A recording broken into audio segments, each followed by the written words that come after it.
Assalamualaikum warahmatullahi wabarakatuh.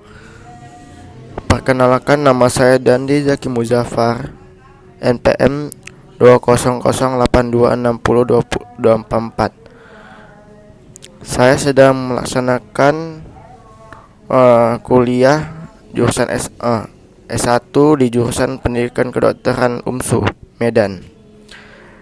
Pada kali ini saya ingin menjelaskan materi tentang kelistrikan sel, dimulai dengan definisi, mekanisme, dan faktor-faktor yang mempengaruhi kelistrikan sel. Kelistrikan sel, selain pada kabel, ternyata tubuh kita juga dilihat oleh arus listrik, khususnya pada syaraf, yaitu dengan adanya impuls listrik. Bidang yang khusus mempelajari tentang aliran impuls listrik yaitu biolistrik. Dengan pada tubuh berbeda dengan ada yang kita bayangkan seperti listrik rumah tangga. Listrikan pada tubuh hanya berkaitan dengan komposisi ion yang terdapat dalam tubuh, bukan listrik yang mengalir seperti pada kabel listrik di rumah-rumah. Definisi kelistrikan sel yaitu kemampuan untuk memindahkan muatan ion-ion tersebut dari ruangan suatu ke ruangan yang lain, dari dalam keluar sel.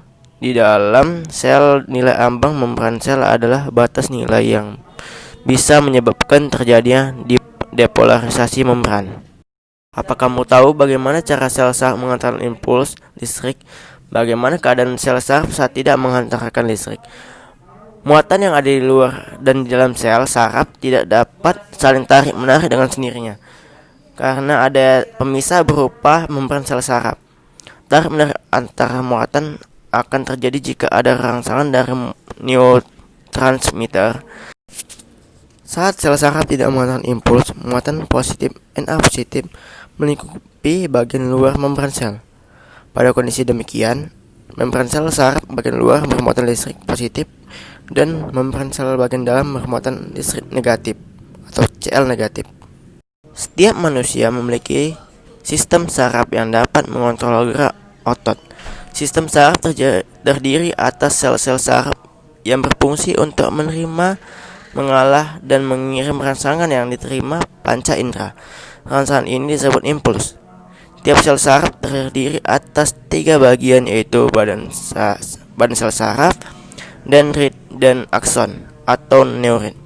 Selain ketiga bagian tersebut, pada sel saraf juga terdapat bagian tambahan berupa selubung myelin.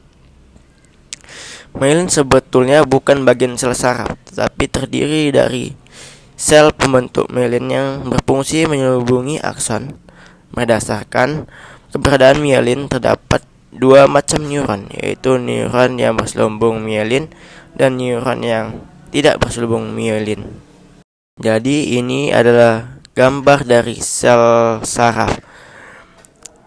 Terdapat badan sel, nukleus, dendrit, selubung myelin, sel cawan, akson atau neurit, nodus Ranvier, dan sinapsis. Bagian-bagian dari sel saraf. Pertama, dendrit. Pada bagian ini memiliki fungsi menerima impuls dari sel lain dan meneruskannya ke badan sel. Yang kedua, badan sel meneruskan impuls dari dendrit ke akson. Pada bagian yang ketiga, yaitu akson atau neurit, pada badan sel ini memiliki fungsi meneruskan impuls dari badan sel saraf ke sel saraf lain, atau ke sel otot, atau ke sel kelenjar. Pada bonggol sinaptik terjadi proses sinapsis, yaitu komunikasi antar sel saraf satu dengan yang lain, atau sel saraf dengan sel otot dan sel kelenjar menggunakan neurotransmitter. Bagian sel saraf yang keempat, yaitu myelin. Pada sel saraf ini memiliki fungsi mempercepat impuls saraf dengan membantu terjadinya loncatan muatan. Pada bagian yang terakhir, yaitu nodus Ranvier. Pada sel saraf ini memiliki fungsi tempat terjadinya tarik-menarik muatan listrik di membran sel saraf. Lanjut ke bagian mekanisme kerja kelistrikan pada sistem saraf. Mekanisme yang pertama yaitu Saat neurotransmitter dilepaskan dari ujung akson suatu sel saraf ke dendrit pada sel saraf lain, maka impuls akan diteruskan ke sel saraf berikutnya. Mekanisme yang kedua yaitu impuls ini akan membaca ion Na positif yang awalnya terdapat di luar membran menjadi masuk ke dalam membran akson. Yang ketiga, membran dalam akson menjadi lebih positif saat menerima rangsangan listrik atau impuls. Mekanisme yang keempat yaitu impuls kemudian akan mengalirkan atau bergerak di sepanjang membran akson hingga ke ujung akhir sel saraf. Mekanisme yang terakhir yaitu saat rangsangan telah mencapai ujung sel saraf, maka neurotransmitter akan dilepaskan lalu kembali menuju sel saraf lain atau sel tujuan. Yang terakhir yaitu faktor-faktor yang mempengaruhi sistem saraf. Terdapat 4 faktor, yaitu faktor-faktor yang mempengaruhi perkembangan dan pertumbuhan sel saraf, mulai dari masa dalam kandungan. Sebagai contoh, pentingnya asam folat dalam pertumbuhan kantong saraf selama perkembangan janin. Kelainan genetik tertentu dapat menimbulkan gejala atau penyakit yang berhubungan dengan sistem saraf.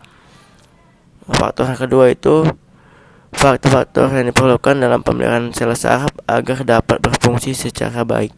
Sebagai contoh, keperluan nutrisi baik oksigen dan glukosa, sehingga kondisi yang menyebabkan nutrisi sel berkurang atau berhenti dapat mengganggu sistem sel saraf.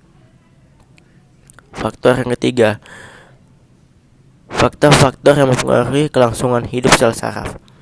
Semua faktor yang berhubungan yang menyebabkan sel saraf mengalami cedera ataupun kematian seperti trauma pada saraf, gangguan pembuluh darah, kelainan atau autoimun, infeksi, metabolik, kelainan endokrin, obat-obatan, tumor, dan lain-lain akan mempengaruhi kerja dari sel saraf tersebut.